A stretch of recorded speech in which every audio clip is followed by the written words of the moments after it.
Hello guys, আসসালামু আলাইকুম। এটা পার্থিতপল সরকার পাড়া লিখন ভান্ডারি চা স্টোর। এখানে কাঁচা বাজার পাওয়া যায়, বেগুন, মাছ, শাক সবজি, কাঁঠাল বিক্রি হলো এখানে এইমাত্রই।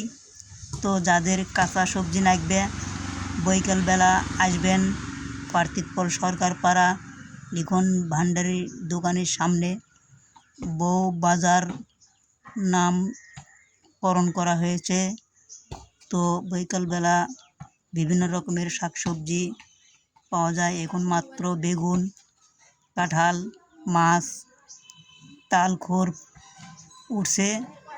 তো যিনারা বিকালবেলা অল্প বাজার নিতে চান চলে আসবেন পার্থিতপল সরকার পাড়া। ক্রেতারা সামনে, বিক্রেতারা সামনে বসে আছে। আসবেন। আসসালামু আলাইকুম, ভালো থাকুন, আল্লাহ হাফেজ।